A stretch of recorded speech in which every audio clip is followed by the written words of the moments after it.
Warning: the following video contains explicit language which may be offensive to some viewers or inappropriate for children. The content within this video is intended for mature audiences only. Are you ready?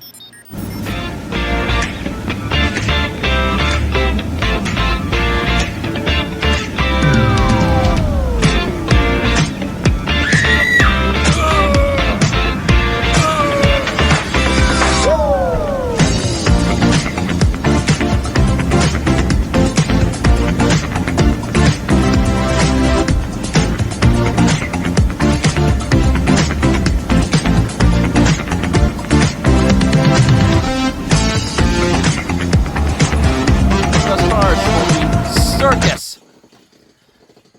Hey everybody, welcome to the show. Got every one of our damn toys out there running now, boy. Alright. So, hope everybody had a good day. Beautiful day here in Maine. It was mostly sunny. Some clouds, a little bit chilly, but it was nice having the sun out. Wherever I went today, everybody had to remark about, oh, I wish I was out there, you know, because they're working and they want to be outside because they miss the sun, you know. That's how it is. People are craving for it, right, Smokey? Why, I'm gonna get you. TJ, Jumper's gonna get you. Jumper's gonna get you. I got a package today in the mail, and I got a big box here, and she's been jumping in it and everything, and you know, cats love boxes and balls and string and anything linear, you know what I'm saying? That's what they like. Anyway, I got 2 videos today, and I know yesterday I took the day off. I needed a rest, you know. It was kind of gloomy out, and I wasn't in the mood to do any fucking news trash, so I just decided to give myself a break, and so today I'm going to do this video here, and this first one here, it's about Carolyn Leavitt, and apparently, you know, I don't know how many of you even know this, but it came up briefly at the beginning of the year, but it wasn't really followed up on, and it's about her problem. She's got unpaid bills here practically, and a lot of money here, and she's been dodging paying it. So you know, people don't like her because she's rude and she's not, you know, kind of bitchy. Well, this will give you a little bit more incentive here to hate her even further. So let's go to the video here, and let's find out what the hell's going on. Hi, I'm Caroline Leavitt, and I am running for Congress in the 1st District right here in New Hampshire against Chris Pappas. I'm the only candidate in this race who is already fighting back against the culture war that is indoctrinating my generation of Americans, and I will continue to wage that fight when I'm elected. Now more than ever, we need and deserve a homegrown, America First conservative fighter working for us. I'm the only candidate with the energy and the grit to not only win this race and to go to bat for you against the establishment every single day. By now, we're all familiar with Caroline Leavitt, our fearless White House press secretary and the staunchest and most righteous defender of her president, Donald Trump. But skeletons from her former life may be coming back to haunt her. And I saw it firsthand in the press office when we fought hard against the very, very biased media that was attacking him every single day, that was attacking all of us in this room for believing in his agenda. And quite literally, it felt like we were going to war every single day against their attacks, against their slanderous lies. They were censoring and silencing negative stories about our opposition, and they were pushing propaganda against our president. I saw it firsthand. It was election interference, and it's one of the many reasons I felt compelled to stand up and to fight against that, because if we don't, we are going to be left with a country, half of a country, right, that is totally and completely indoctrinated and brainwashed by the left. Back in 2022, before she was nationally known and recognized, Leavitt ran a congressional campaign in her state of New Hampshire. She lost the race to Democrat Chris Pappas, who is currently serving in the House, and as of a few days ago, he actually just launched his Senate campaign. He's a young guy, 44 years old, a Harvard graduate, and he's described as being one of the most bipartisan congresspeople. Do with that what you will. But back to Leavitt. According to new reports and filings from the Federal Election Commission, she's got a ton of unpaid debt from that 2022 congressional race. $325,000 worth of unpaid debt, to be exact. Where that money came from and where it all went is all a little bit murky. Most of it was supposed to be refunded to the donors because they donated amounts that were above the legal limit. But so far, that money has not been repaid.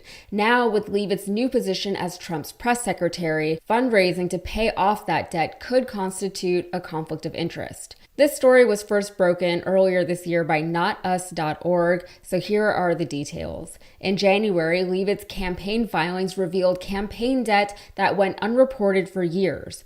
Of the roughly $325,000 worth of unpaid debt, roughly $200,000 of it is owed to donors who exceeded the legal donation limit. Typically, when campaigns take in excessive contributions, they're supposed to refund them within 60 days of receiving them. However, it's been several years since these contributions were accepted by Leavitt's campaign.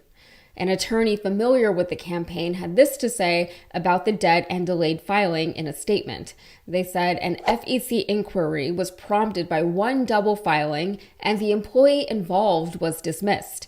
These amendments were made at the FEC's instructions following careful post-election review of the campaign's fundraising records and involved no acts, errors, or omissions of the candidate. He added, Axe Capital is working with the FEC to address outstanding issues, none of which directly involve the candidate, and the candidate is never personally responsible for the committee's reimbursements. Well, we'll see about that. In September of last year, Leavitt's campaign had only reported around $100,000 in debt. The amended filing more than tripled that amount. But this amendment was a long time coming, and it's not as if Leavitt's campaign wasn't actually aware of the fact that they were taking in excessive, illegal donation amounts and not refunding them. They had been made aware back in 2022 when a campaign finance group called End Citizens United made a complaint about Leavitt's campaign to the FEC. A spokesperson said that these amended filings prove that the original End Citizens United complaint was correct, also stating of Leavitt, she took excessive contributions, which is against the law, and is just now reporting them 2 years later. She ignored this violation until it became politically inconvenient, only addressing it because she's in the public eye and under greater scrutiny. And there's that conflict of interest I mentioned earlier. It makes sense that Leavitt would have ignored these violations until now because now she's the White House press secretary. Back in 2022, when she and her campaign were first made aware of the violations, she was not. But that doesn't mean the debt just disappeared. If pursued, the campaign could be forced to not only pay off the debt, but also to pay potentially tens of thousands of dollars worth of fines for violating campaign finance law. That could be a problem, though, because as of the amended filing, the campaign only had about $8,000 in cash on hand, meaning the campaign spent all of the money that it took in illegally, somewhere. To pay off the debt, Leavitt could just pay it out of her own money. She earns around $180,000 in salary in her new position as the White House press secretary, but her husband's business is reportedly worth millions of dollars. Alternatively, she could fundraise the money, which could be unethical given her now elevated position. According to End Citizens United, she still needs to raise money to refund these contributions, potentially opening the door for wealthy donors and corporate special interests to curry favor with her, the administration, or the president. Claire Heddles, the Not Us reporter who originally broke this story, also commented on the ethics surrounding the debt. She said that one of the big questions surrounding this case is how much did Leavitt know about the debt her campaign was incurring? But also, she says the bigger question is how she's going to pay it back. Under FEC rules, she's the only individual that can pay this $325,000 of debt sort of directly. If anyone else wanted to pay it, they could only contribute within campaign finance limits. So she would need dozens of donors to be able to pay that back if she wanted to take donations to pay back the debt. And sort of what ethics experts say is that in her new role, being so close to the president, if she were to fundraise, it would raise a lot of ethical questions around why people are giving her money and sort of what access they're expecting from that. Birds of a feather, tale as old as time. She raised the money illegally in the first place, then spent it, and now has a pretty strong excuse against refundraising now to repay the debt, to repay the money that she already spent. She should be made to repay the debt as well as any fines she will have incurred by now out of her own pocket, but we'll just have to see how firmly the SEC will hold her accountable for violating these campaign finance laws. Meanwhile, as Leavitt's personal brand and notoriety grows and becomes more public, she's potentially becoming further insulated and protected from the consequences of her former discretions. She's surrounded by people who are pros at not paying their bills or paying off their debt. I don't know how, but I think it's safe to say that Leavitt probably will just get away with stealing hundreds of thousands of dollars, but maybe I'm wrong. I hope I'm wrong. Time will tell. All right, that's it for me. If you got anything out of this, please like the video and subscribe to the channel for more. It must be nice to accumulate that much debt, not really pay for it, pay it back or whatever, but still manage to get a top job in the United States government. I guess it could only happen if the person that you're working for is also a criminal. And I guess you could make that excuse for all the people that Trump picked that forms his cabinet, his administration, okay? Everybody practically that works for him has got some kind of dirty rap sheet somewhere, okay? And it's embarrassing that, here, this is supposed to be a country of law and order, and we try to be civil in here, but we can't even keep our leaders straight, and we can't even make people understand how wrong it is to put criminals in power. I think it's because we've spent so much time breathing in Hollywood's bullshit about romanticizing criminals, like The Sopranos and The Godfather and all. We spent all admiring these wonderful criminals. And I'm thinking, it has to do something to people, okay? I mean, when you blur the line between criminal and a law-abiding person, it's easy to cross over. It makes it much easier to cross over. And I think we had this love affair with Donald Trump before he got into politics. We knew he was a crook even then, but we still had a love affair with him because he was like part of the phase we were all going through at the time, in the 80s and shit, where we had all these nighttime soap opera shows here like Falcon Crest and Dallas and all that, where the crooks were always admired and laughed at, and they were, we made us laugh. Okay, we were pretty much indoctrinated into thinking that these criminals aren't really criminals. They're just Americans, trying to achieve the American dream. And, Carolyn Leavitt here, I guess, well, she's younger than I am, so she may not have been exposed to that kind of crap, or maybe she did. I mean, Sopranos come out, in the 90s, I guess, or something there. So she probably grew up with that assumption. And I think, I know I'm trying to, people are going to say, oh, you're trying to blame TV for everything. No, I'm not. I'm just trying to say that, there's phases that our country goes through. And for a while it was cowboys and Indians, for, my father's generation, all the Westerns that were made back then. And then we went through a phase of science fiction during the 70s and, and then in the 80s it became this money, greed, and drama and all this stuff, during the 80s. I mean, even the police shows, you watch the police shows and the cops dressed like fucking millionaires or something, driving around in Lamborghinis, and, they all look like they're overpaid cops, and they're out there going after criminals who are billionaires and shit like that and living the dream. So, you know, we kind of brainwashed ourselves thinking that it was okay. And of course, a lot of movies in the 80s that came out, you know, dealt with criminals that were doing crap shit. You know, I'm sure many of you out there probably remember a couple of movies, you know, that you still watch from the 80s, you know, that made rich people, I mean, even though they were bad people, they were still envious because they were living such a glamorous life, and, you know, that's what we all wanted. So, you know, Trump was part of that era, okay? And, you know, Trump was sort of like the living symbol of a time that, you know, we were living through. And even though we knew he was crooked, he was still the guy that, oh, you know, he's just like this person in this movie or in this TV show. You know, you wanna live that life with him and stuff, okay? So I know this talk kind of sounds a bit ridiculous, but people are really simple-minded in this country, okay? They really are, and it's really not too far-fetched when I talk about how this influenced. I mean, hey, they've done documentaries on TV, the 80s, the 70s, as you know. Go to YouTube, you can just type it in. You're gonna find a shitload of documentaries about the era that we lived in, okay? And they'll break it down to you on the influences of that decade or that era, you know, how that motivated or changed the shape of America. Hey, we got a whole history of that shit, okay?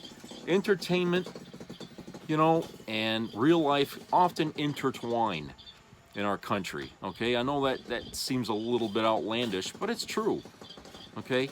It's true. I mean, sometimes we take our cues from what we see on television. We get our dreams and our ideas from the things we see on TV and the movies and stuff, okay? And I think it's gone, for a lot of us, it went straight to our heads. You know, it's gotten out of control. And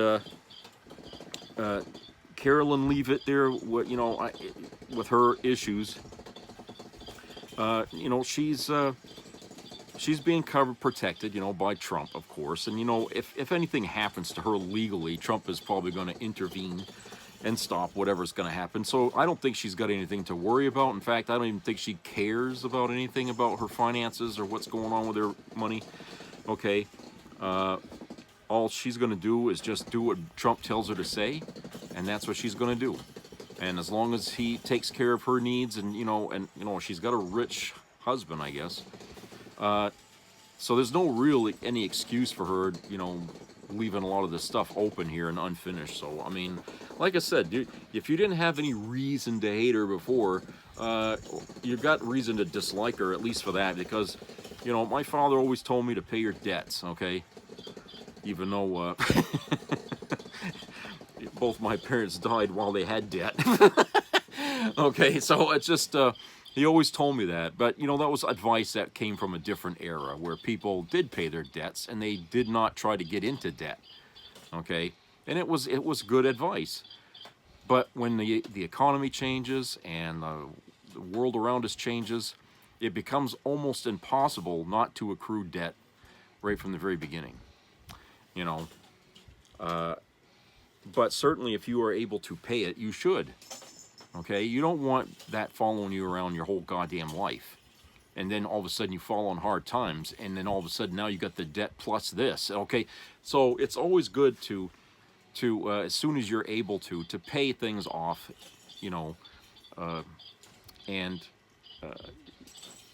I mean, I know sometimes it's almost impossible, but because, you know, when people get sick and they're in the hospital and they come up with all kinds of bills and shit, I mean, I know people go bankrupt over that, and you can't fault people or say, oh, well, you didn't pay your bills, so you should, you know, you're low life. No, life can sometimes throw you the worst hand you've ever had, okay, and it's bigger than any one of us could deal with alone. So that's where, you know, you need to have systems in place to help you, because if you're going to be at the mercy of the private sector, you know, for your needs, and you make debts and stuff like that, okay, you want to hope that at least they'll be understanding, okay, about it. But at the same time, they want to, you got to show some responsibility in trying to work with people to pay those debts in some kind of way. You know, I mean, if they see that you're willing to work with them, you know, and you got some knowledge about, you know, cutting deals or something, you know, you can ease the burden to some degree, at least until some asshole in Washington decides to cut that string. But you know, and I'm talking about the, you know, the debt forgiveness thing that Joe Biden had put out there, and you know, to try to help the people who have college debt. I mean, people going to college are not spending their money frivolously. They're spending the money smartly because they're trying to gain an education so they can have a good paying job. All right? There's no reason to penalize them for that.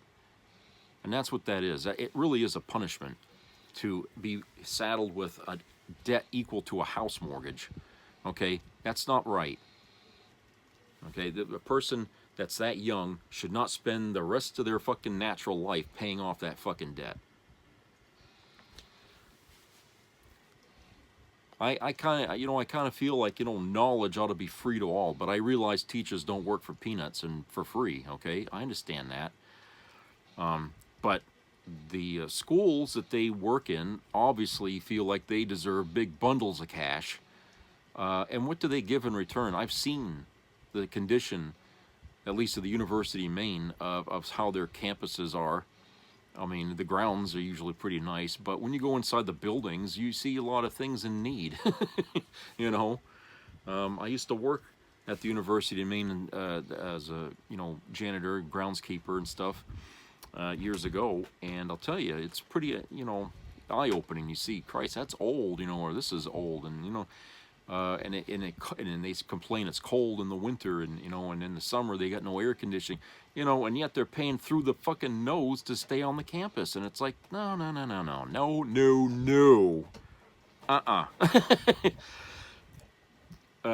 They got to provide better for the money you spend before you set foot in them fucking dorms, okay? Another one is Husson College, okay? Another one. I had a cousin that was going to college over there. Visited in there a couple of times while she was there, and when I went into that fucking, I was like, what the hell? It feels like I was in the, you know, like basic training or something. It's like, you know, big open hallways, no carpeting, cold as hell in there, you know, and they got, what, two bunk beds, so there's 4 people in a tiny room, no much bigger than my living room, and I'm thinking, what the hell is this? And you're paying what?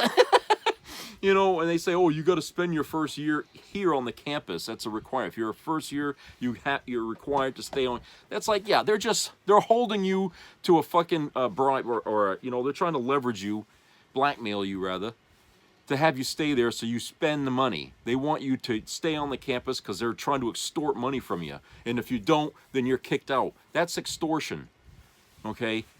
People shouldn't, I mean, there's apartments all around Husson College, okay, that are way cheaper than staying on the campus. But no, the first year they want you to stay on the fucking campus and spend your fucking money on that, okay? Ridiculous. It's totally ridiculous. So there's a lot of colleges and universities out there that practice the same goddamn shit. They make it difficult. Buy your books. All the, you know, the most expensive books they have, right? You know. So, like I said, there's so many ways that people get themselves caught up in debt, and it makes and these people try to pay. They don't do like what Caroline does here by just ignoring it and continuing.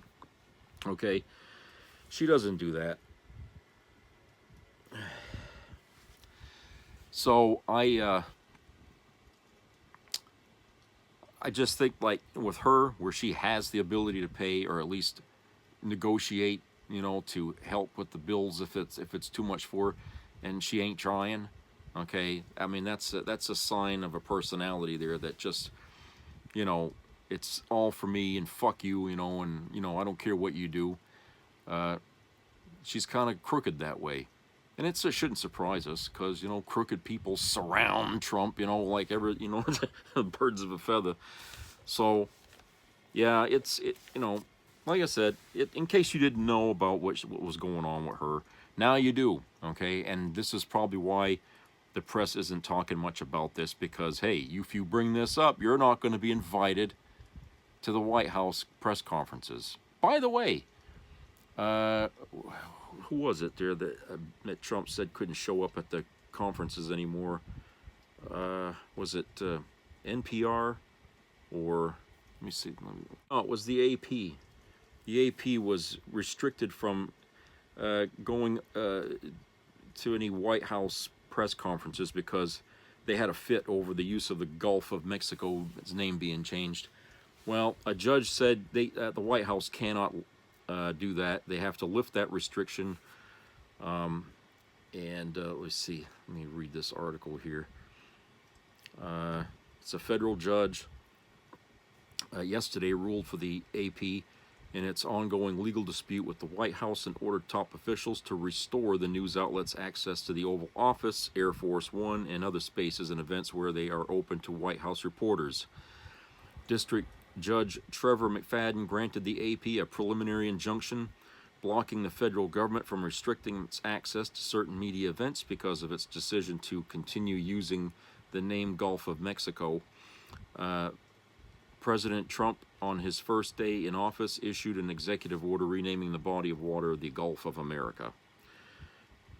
And it was over that they got booted out. Well, now the judge is saying, no, you can't boot them out over that, okay? And so I'm wondering, is this the end of the story, or tomorrow morning am I going to wake up and find out the judge threw the finger at the judge, or and said and tell this guy to go fuck himself, because he's liable to do that and continue to restrict. I mean, how is a judge going to enforce the AP able to get in there? I mean, what's the AP going to do then? Sue the government? I mean, and do you think they'll win that case? I mean, come on. I don't know. The judicial branch doesn't seem to matter much anymore. Okay? Just like Congress and the Senate don't seem to matter much anymore because Trump does what he wants. Okay? He is a dictator. And if you don't think that it's gotten to that point yet, you're not paying attention. Let's go to a commercial break. We'll be right back.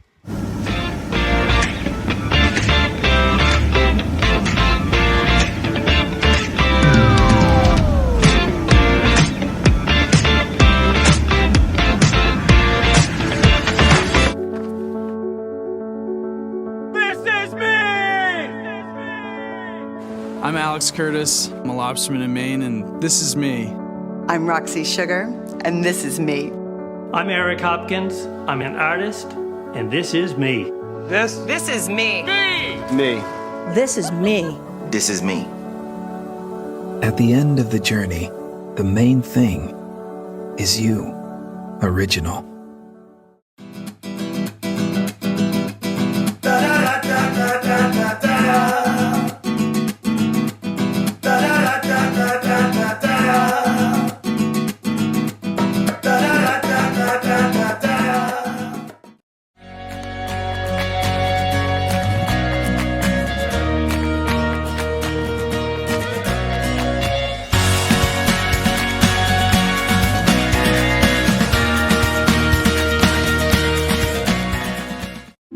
When American troops perish in the line of duty, their remains are treated with the greatest honor and quiet dignity.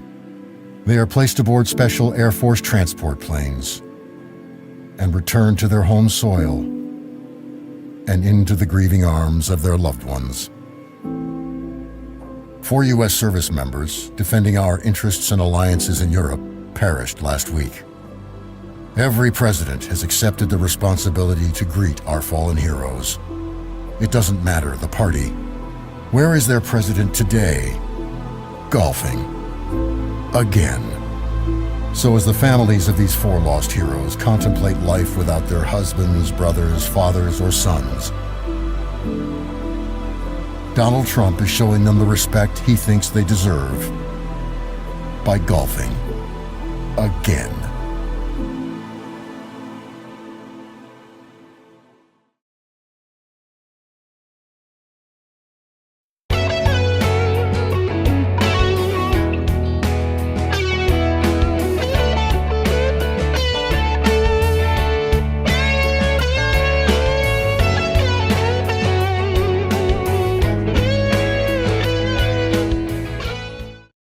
After my husband tried the salt trick, I let him come in through the back door, and it was amazing. My plumber was over 60, but he left me with limp legs for 2 hours after doing that dirty trick you taught me. That's what my friend told me. Can you believe it? Don't drink salt water before bed unless you want to stay hard all night and make your wife spray like a fire hydrant. Yes, salt. Discovered by Harvard scientists, this 15-second trick has been proven to increase blood flow to the little guy by 342% in over 100,000 men. Forget pills, Kegels, and pumps that only cause embarrassment. This salt trick is natural, easy, discreet, and helps any man be ready whenever needed. As hard as a rock. Your only task will be to use this trick for just 15 seconds in the bathroom and watch the magic happen. It might sound strange, but I'm sure your wife or girlfriend will thank you for this. So pay attention, go to the kitchen and grab some salt. Here's the secret. Adult film stars have been using this trick for years. That's why they're always ready for 2, 3, or even 4 shoots in a row. And now you can too. It doesn't matter if you're 25 or over 60, the famous morning wood will be inevitable. Want to know how it works? I'll show you how to do it the right way. I recorded a free, uncensored, and very satisfying video at home. However, it will only be online today and only for the smartest. If you're ready, click the link in the description or the pinned comment and see for yourself. You'll thank me for this, but make sure to watch with headphones. As I mentioned, the video is uncensored and shows exactly how this trick works to make your partner as hard as a rock.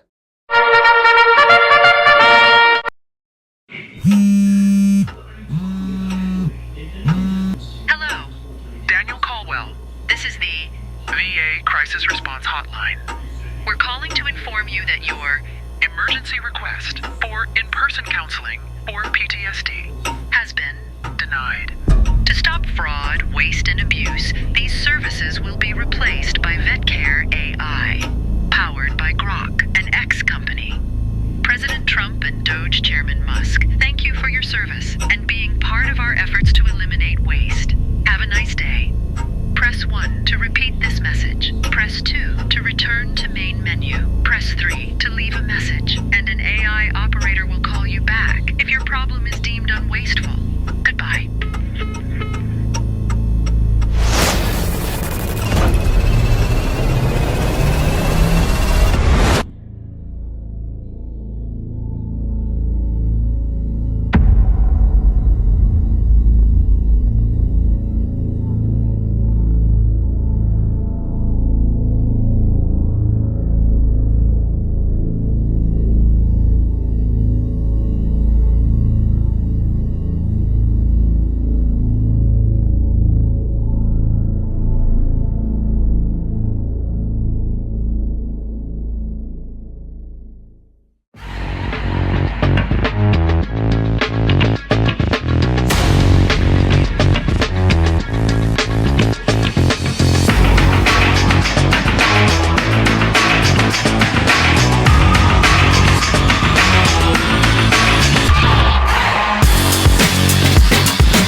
Be a part of the entertainment value of a lifetime.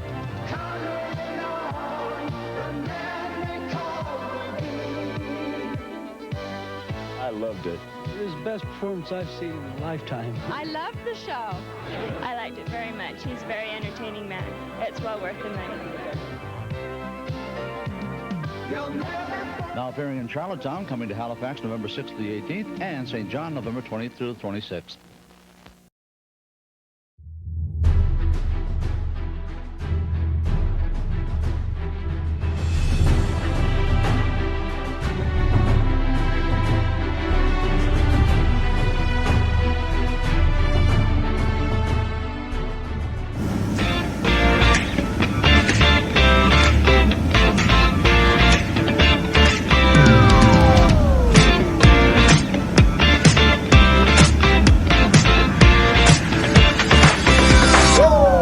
Welcome back, everybody.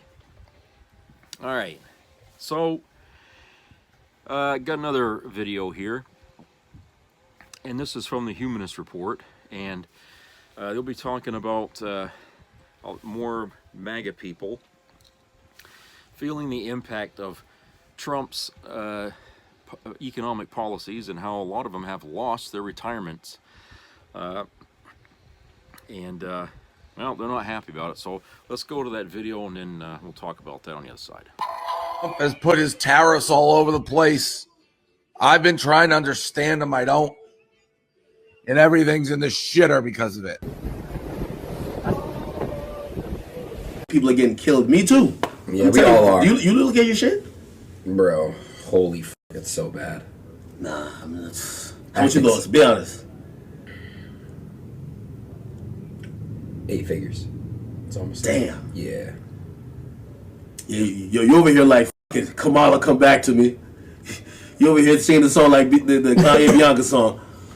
It's bad. I'm not gonna lie to you, bro. I'm voting for Donald Trump in November. I've said so many times at this point. But I'm not just voting for Donald Trump. Next week, I will be co-hosting a fundraiser for him. One of the biggest tax increases on American consumers in the history of America. And it's going to cost American consumers. It will cost American producers who use inputs from other countries. The Dow Jones Industrial Average plummeted immediately more than 1,000 points. The S&P 500 plummeted more than 3%. The NASDAQ plummeted almost 4.5%.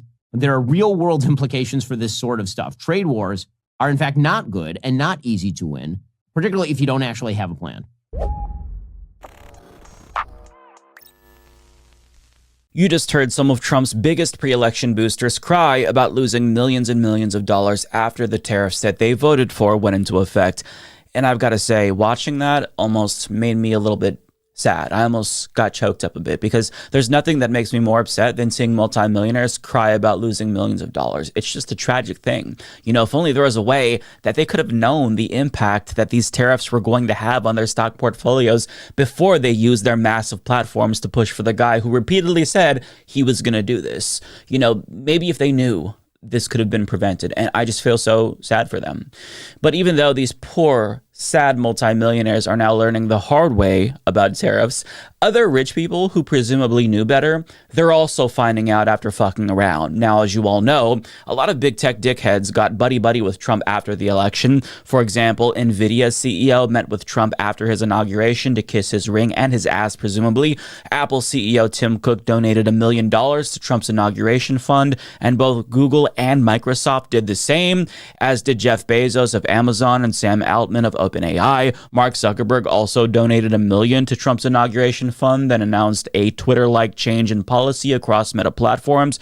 But it turns out that their attempt to curry favor with the new administration didn't pay off in the way that they expected, because as The Hill reports, Trump's tariffs are especially bad for all of these big tech companies. And explain, Apple stock took the hardest hit, tumbling 9% on Thursday and wiping out more than $300 billion in value to mark its worst day since March of 2020. The iPhone maker is expected to be particularly affected by the tariffs, given that most of its products are produced in China. But Apple isn't alone, because CNBC reports that these tech giants lost a combined $1.8 trillion in market value, with companies like Nvidia, Apple, Meta, Amazon, Microsoft, and Alphabet, which is Google's parent company, all taking significant hits. Now, to be fair to these rich pricks, oligarchs usually do get the policies that they want, especially after they bribe politicians. So after giving Trump millions of dollars and pledging support for him publicly, they probably expected him to stand down on these tariffs, but unfortunately for them, that didn't happen, and now their businesses are taking a hit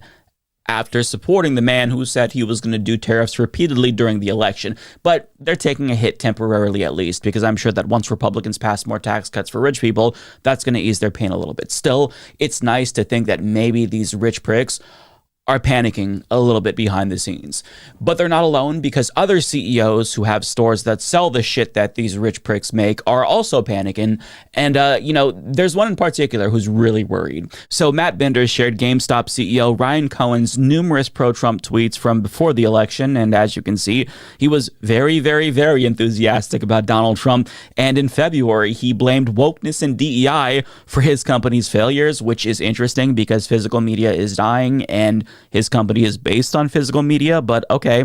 Fast forward to the day after Trump's tariffs went into effect, and he suddenly changed his tune, writing on Twitter that the tariffs were turning him into a Dem. And he was right to worry, because the day after that, GameStop noted that they weren't going to accept pre-orders for the Nintendo Switch 2 at the previously expected date of April 9th, after Nintendo announced that it was postponing pre-orders in the United States to assess the impact of Trump's tariffs. Now, his company GameStop presumably was expecting a lot of traffic into stores specifically for Nintendo Switch 2 pre-orders, since new Nintendo systems are notoriously difficult to find once they come out. But Trump's tariffs in Vietnam, that particularly affects Nintendo and the Switch 2, since it's mostly manufactured in Vietnam. Now, Trump did announce that he struck a deal with Vietnam, so we'll have to wait and see if that takes effect or if that's going to change, because things can change every hour with this administration. But the Nintendo Switch 2 is already one of the most expensive consoles Nintendo has ever released, behind the SNES and the NES when adjusted for inflation. And Nintendo is charging $80 for games. So the idea that tariffs are going to make the costs go up even more, that is also going to fuck over not just gamers and consumers, but people like Ryan Cohen, whose company is hoping that this system is going to be a boon for his business, right? But if the cost is too prohibitive for consumers, that could harm retailers that focused almost exclusively on video games like GameStop. So it makes sense why Ryan Cohen in particular is coping and seething, because the Nintendo Switch 2 might not be the cash cow that he expected it to be, specifically because of the person that he voted for. And gamers, as I mentioned, are also pissed off. And when you go to the Nintendo Switch 2 subreddit, most of the posters are extremely pissed off at Trump in particular for destroying the launch of a system that they've anticipated for years. And to be clear, it's those kinds of people who are going to be affected the most. Regular working class people who will see the cost of consumer goods rise. Even if they are not directly affected by tariffs, which basically everything is, do you not think that these corporations are going to capitalize on it and just blame tariffs? I mean, they're right to blame tariffs, especially Nintendo here, but even if they're not directly affected or they're only minimally affected, they're still going to blame tariffs in the same way that they blamed inflation during COVID. So it's going to be this ripple effect and the snowball effect that gets worse for everyone. And even though we focused mostly on multimillionaires and billionaires up until this point in the video, they're going to be fine in the long term, just to be clear. It's regular working class people who don't benefit that much from stock market gains who are going to get fucked over the most when the stock market dips. And if these tariffs cause a recession, these people aren't going to be okay in the long term, unlike these billionaires and millionaires who are complaining about these tariffs. In particular, older people who are planning on retiring soon, they're going to feel it the most, since their retirement funds are affected by market fluctuations. And, you know, as the market falls, so too do their retirement funds, and they're seeing in real time their retirement evaporate before their very eyes. And Brian Tyler Cohen shared some screenshots of Trump's own supporters vocalizing their anger with him because of what he just did to their retirement funds. For example, this person says, "I voted for you, but 30% loss of my retirement funds was not what you promised. Myself and others are now sorry we voted for you. You are killing people's retirement accounts. Recall the tariffs. You cost me over $3,200 in my retirement accounts Friday, and I voted for you 3 times. You're killing us. Dude, I voted for you, but you are destroying my retirement account. Pump the brakes. Stock market going down, losing my retirement. I voted for you, and it was a big mistake. Thanks for fucking up everybody's retirement, fucking up our life savings, for ruining a fun weekend with basketball. Some of us don't have time to wait for recovery, and I voted for you. Fix it. Stop the victory lap and fix it. I voted for you, but midterms are flying out the door. Your actions destroy our hopes and plans to retire anytime soon. For God's sake, why decimate everything at one time? It will take years to recover our retirement accounts, but it took you 3 months to destroy them. I voted for you. Stock market in free fall again today. My retirement savings is crushed because of your policies. Golden age my butt. Hey, watch your language there, buddy. I voted for you 3 times, Mr. President. However, you decimated middle-class retirement funds with this trade war. I cannot support you any longer. You have crushed my ability to retire. I agree that things need to be negotiated and better deals need to be made, but we are paying. Mr. President, I enthusiastically voted for you, but you are failing baby boomers with your constant flip-flopping on tariffs. Collectively today, those who are either retired or planning to will lose billions of dollars in their retirement accounts. They're posting as if Trump cares about any of this, by the way. I'm starting to think maybe I shouldn't have voted for Trump last November. You think? These tariffs are starting to get ridiculous ridiculous now that you are affecting my retirement. I hope for your sake things will get better quick. Mr. Trump, why are you destroying American seniors' retirement accounts? This is not what we voted for. Actually, it was what you voted for.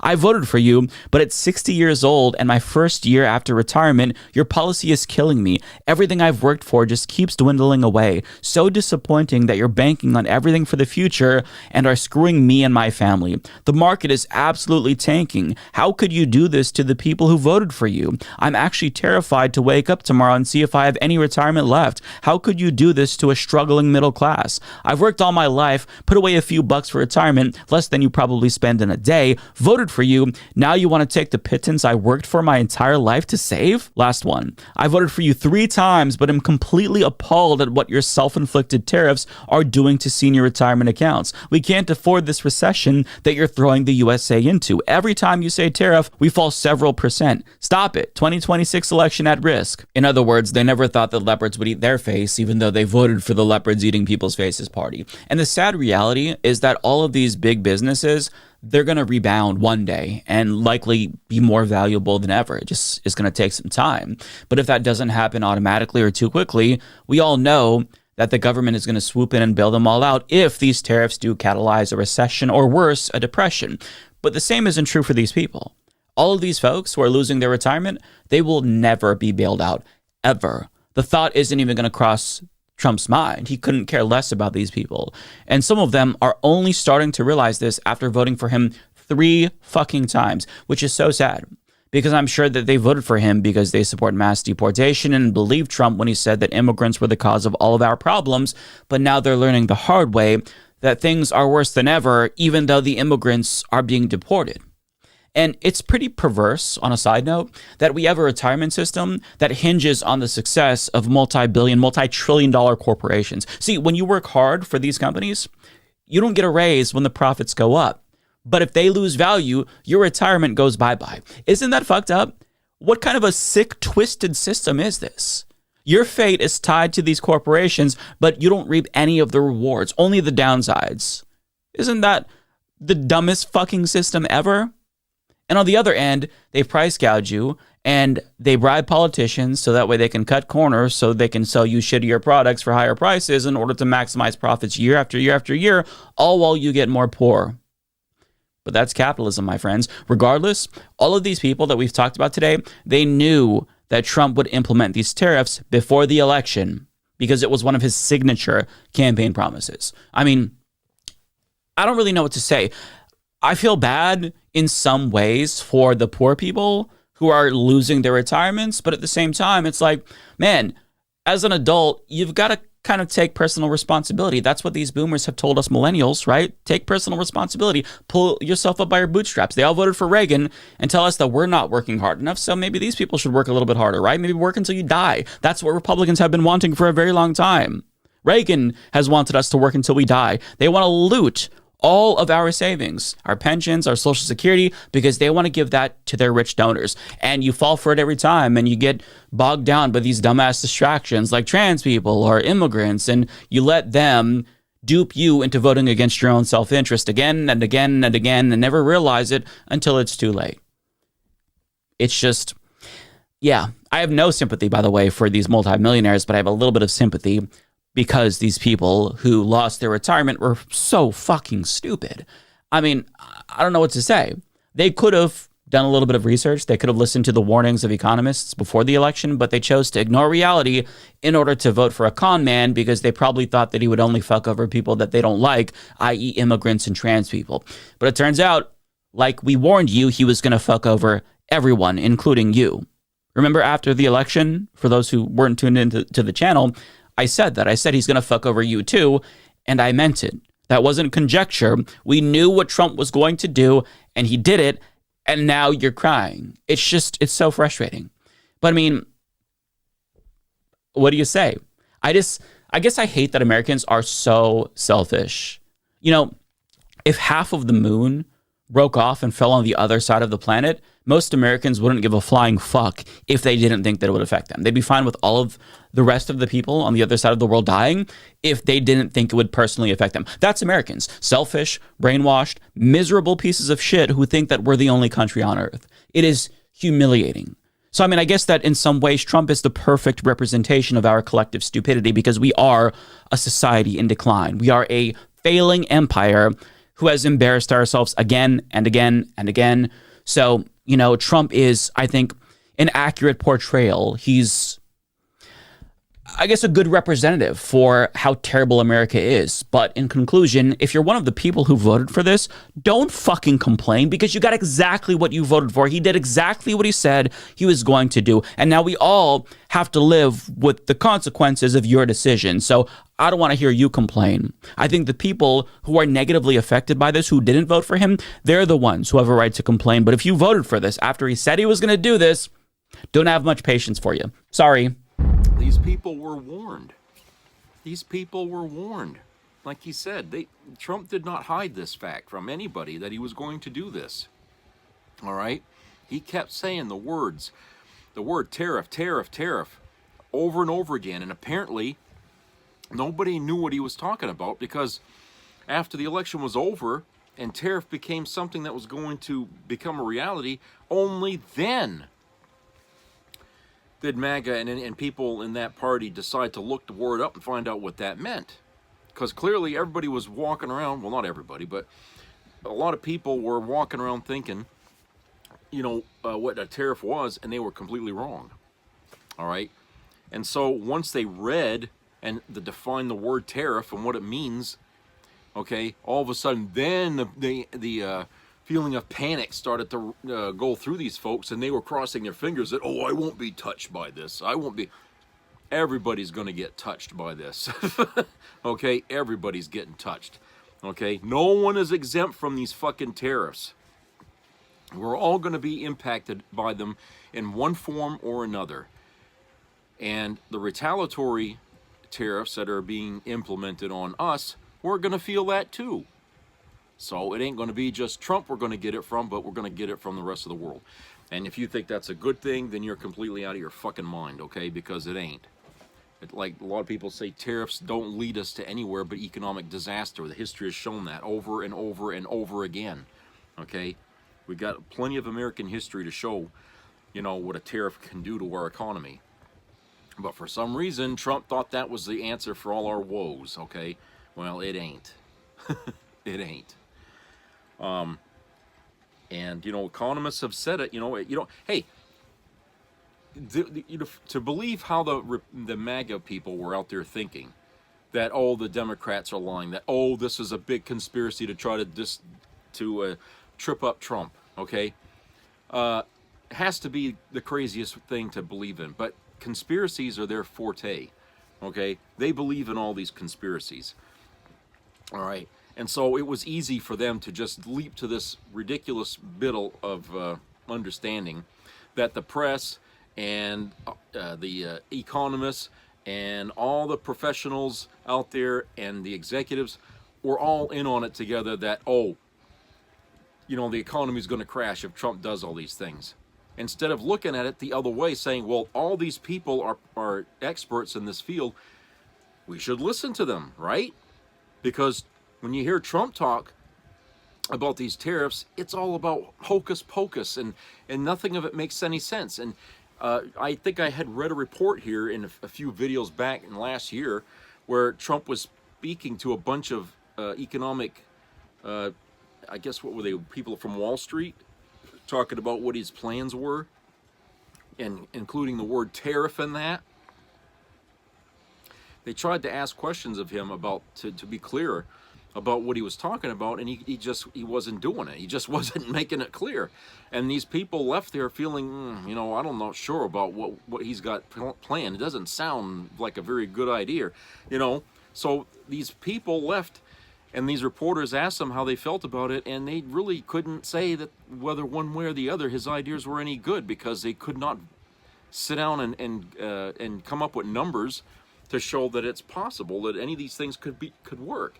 Now, that doesn't mean that Trump is some super fucking genius, and apparently that's what MAGA thinks he is, okay? But to believe that, you have to ignore all the failures he had in his business life, okay? He's not a genius. In fact, he's one of the dumbest people out there who's ever done business, and people have already said that, okay? He doesn't do anything right. Okay, that's why he went bankrupt 6 fucking times. So, to believe that he knows more than all the fucking economists in the world, okay, about, you know, how he can make this country great again, economically speaking, okay, makes no sense when you look at him and his knowledge of business. He doesn't have any. He really doesn't. So, how MAGA can make that leap of logic is almost the same as trying to convince them that the world is round. Okay, when they think it's flat. Okay, I mean that's that. I mean, how do you prove these people when they believe something that's false and they believe it like it's fact? You can't. It's a cult mentality, people. It's cultism. Okay, that's all it is. But cultism is, you know, for as far as Trump is concerned, is not doing him any good right now because he's losing his followers here. Little by little, he's losing his followers because they're all being impacted by his bullshit that we warned them about before the election, that if you vote for this guy and he wins, okay, your future is going to be very uncertain. So now that these people are sitting at home and they're belly aching over their fucking money being evaporated, and after they voted for him, they make videos of themselves bitching about it, and they put it up there like it matters to anybody. Okay, I don't think anybody out there is going to have a whole lot of sympathy for these people because, hey, you created your own mess. Take responsibility for it. Yeah, Trump did this, but you supported him. You put him in the position to fuck you over, and you believed he wasn't going to do it. Why? Did you get a personal certificate, you know, from him that says, I promise I'm not going to touch your, you know, did anybody get anything like that from him? Of course not. He made no promises to anybody that they would be untouched. No. What he did is he kind of distract you with smoke and mirrors. He kind of put, you know, pointed the finger at groups of people out there that you need to be mad at the same time completely dodging the truth of what he was going to do. He didn't want any of his people, any of his MAGA followers there to find out that he had plans on them that would affect their livelihoods in a very bad way, okay? Because he knew that would impact him on election day. Kamala tried to lay that out during the Democrat National Convention. Tried to explain it to the audiences. Of course, she's preaching to the choir because everybody who was there practically was on her side. But the people who aren't on her side, what were they doing? They were texting during the live feed on YouTube, throwing insults at her. They weren't paying any fucking attention at all to what she was saying. They were too busy joking and laughing and, you know, and calling her names and stuff and being racist and everything. Okay, that's their mentality, you see. That's the reason why they did what they did. You know, they're stupid people. So now these stupid people are at home, okay, you know, bitching and angry and upset that, oh, my retirement money is getting sucked out of here and I'm losing all kinds, hundreds of thousands. Okay, hey, buddy, what do you want me to do for you? Okay, what you put this up on YouTube for people to see, and what do you want me to do for you? Okay, I'm sorry. You know, your money, your responsibility. If you don't know how to manage your own money, you don't know how to take responsibility for it, then don't get mad at everybody around you, okay? Because, oh, they did this to me. They did it telling you. I mean, you realize if you try to take him to court over that, you'd lose? Because he didn't hold it. He did not hide the fact that he was going to do these tariffs at all. So it was your responsibility to fucking know this. But you didn't want to believe it because this was coming out from the Democrat side as well, telling people not to vote for him because of that. Even though he himself was saying it in the fucking the crowd speeches, you know, that he was giving, that he was going to do this. But yet they're yelling at Democrats for repeating what Trump said and saying you guys are lying. It's like, well, he just said it. You know, don't get mad at the messenger. I mean, their heads are so fucking wrapped around bullshit that they just cannot accept the fact that they were wrong, okay? To admit they were wrong is impossible. You can't, they don't want to do it because they want to keep holding on to the fantasy that they owned the libs in the last election, okay? That they beat the libs, okay? But what they won was nothing. They lost, didn't they? They're the ones losing after they thought they won. And that's what we're trying to tell them is we told you this was going to happen, okay? But you weren't smart enough. You couldn't get yourself out of that cult mentality to believe what we were telling you. We weren't lying to you. We were telling you exactly what was the truth. Kamala was telling you exactly what was the truth. And you wouldn't listen to her either because she's a woman and she's black. And because you're racist, your misogyny and your racism was your undoing. You see what happens when you cling to shit like that? What happens to you? You know?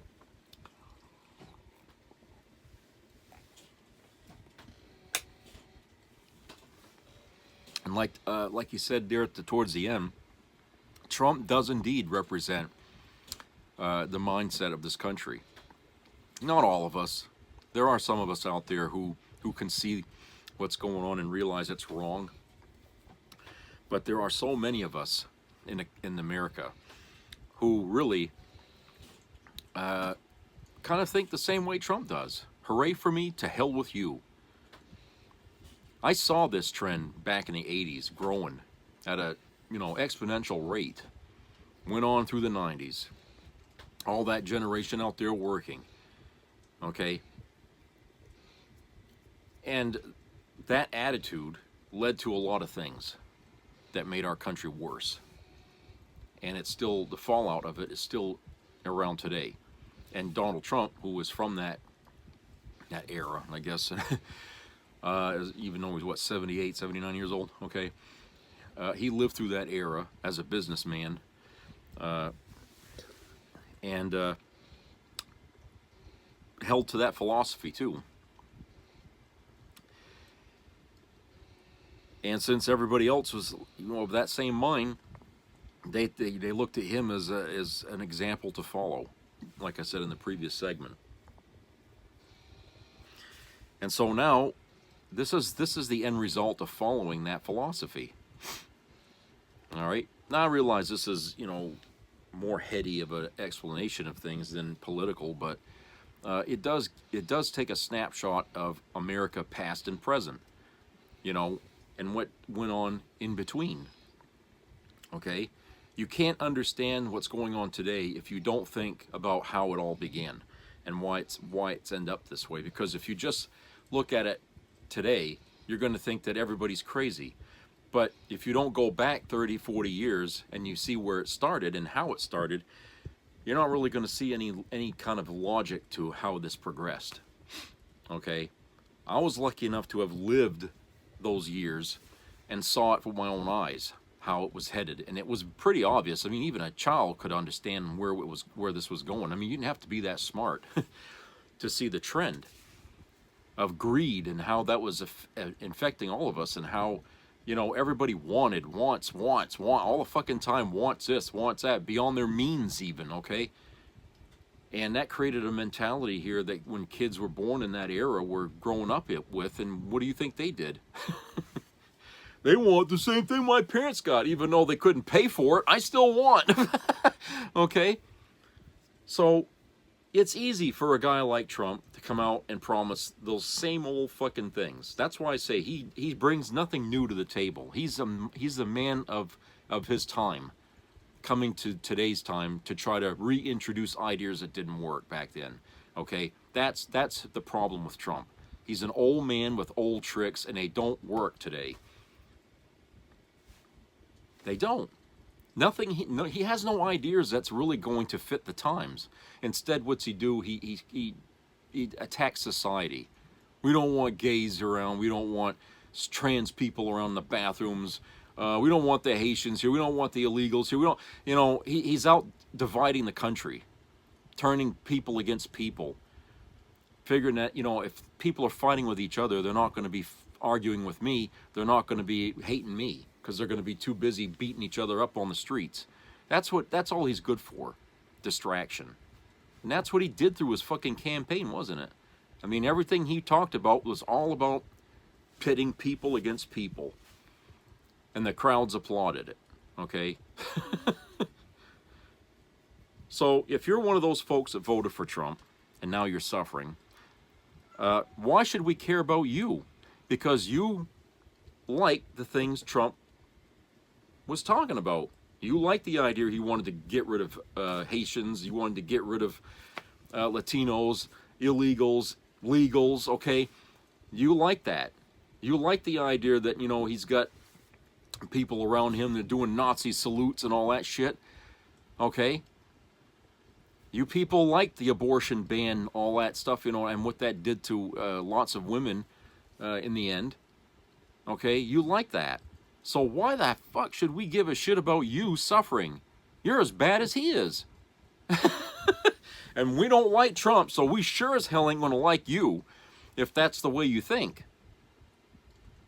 There were people wondering, why did my fiance leave me after he found out when I told him that I voted for Trump?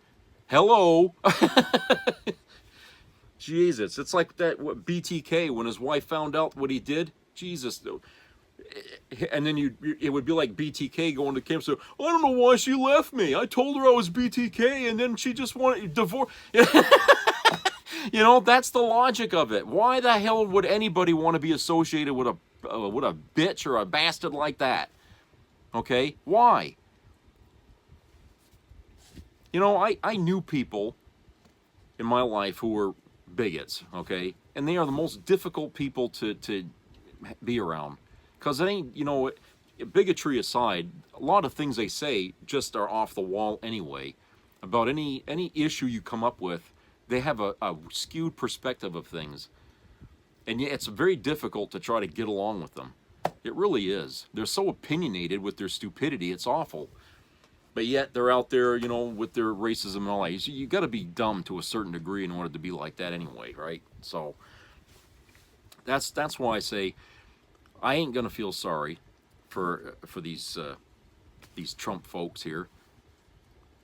They're getting what they deserve. Of course, we're all gonna have to pay for it, but at the same time, it's needed. I think when you got this much of the population of America who is willing to support this guy, as they did in the election, then the lesson that has to be learned in a big fucking way, okay? And it has to be impactful. So that way, they'll walk away from this knowing, yes, the guy was a fucking asshole, and I'm never gonna like him. I'm never gonna, you know, I'm sorry I voted for him and everything, okay? That's where this is leading to. When people say he's going to go down in history as the best president we ever had, bullshit. Nobody is ever going to allow that to happen, okay? Only Trump is going to think he was the best president in American history. Everybody else is going to know otherwise. The sooner he dies, the better we're all going to celebrate, okay? You're going to see a 4th of July like you've never seen before after he kicks the bucket. But the thing of it is that, you know, these people have to answer in some fashion, you know, karma, whatever you want to call it. They have to answer for what they did, okay? You know, they were irresponsible with who they selected for president. It should have been easy as eating pie, okay, to know who to vote for. Kamala Harris was a given. That was the person on a silver platter given to us. It should have been accepted. She was overqualified to be president, okay? The woman's got a background in everything practically. But no, instead they couldn't see past the surface. They judged the book by the cover, all right? Although, you know, hey, she's not bad looking for her age, you know, and you know, Christ, you know, there's nothing bad about her at all. I mean, I could see, but for some people, they look at that and it makes them, you know, throw up. It's like, what the hell is the matter with you? You know? So they just couldn't stand it. Too many people couldn't stand it. And Democrats too. There were Democrats that did not vote, and I know why they didn't vote, and they want to say, oh, it was because they're staying on the Gaza thing. Bullshit. We got racism in the Democrat Party just as much as we've got Republicans in theirs. You know, racism goes all across the political spectrum. It ain't just the right wing. When you got 8 million fucking Democrats who stayed home and didn't vote, you know goddamn well why that was, okay? They didn't like her. They wanted to vote for Joe Biden because he was a male and he was white, okay? But they weren't going to vote for a black woman, okay? Just like they won't vote for a Jew for president, okay? That's why Bernie Sanders won't ever be a fucking president, even though he's way more qualified than anybody that I can think of to be the president. He is a president, you know, but our country won't allow that to happen because we've got too much racism here, you know? So, but yeah, the MAGA people are learning their lesson. Okay, how long they want this to go on, it's up to them. Okay, but you know, they created the perfect storm. So now, if they wanted to stop this, they can't. If MAGA wants to put a stop to this, there's nothing they can do about it because they set it all up so that way everything now is in the control of Donald Trump. They supported him stacking the deck in the Supreme Court. They supported him with his, you know, bullshit that he was doing there against the law. You know, the secrets that he had kept in the bathroom in his place in Mar-a-Lago. Okay. They applauded him when he thumbed his nose up at judges and courts and stuff like that. Okay, they let this happen. They let this mountain get built, and now they're mad. They want to tear it down. Well, good luck with that, because the Democrats aren't doing anything with it. And if you guys think you can, good luck, because you're not going to be able to. He's got you all by the balls, and you don't even know it. So, you know, at the end, it's really MAGA's. Karma coming back around to finally own them instead. So, all right, that's it for today. I hope everybody has a great rest of the week. So subscribe, comment, and share, and keep your ears open for any health-related issues. And treat each other well out there. Be respectful, and you know, watch your neighbors' backs and ask them to watch yours. We're going to need each other's help there in the days to come. So do that. You'll need the safety net. I'll talk to you guys later.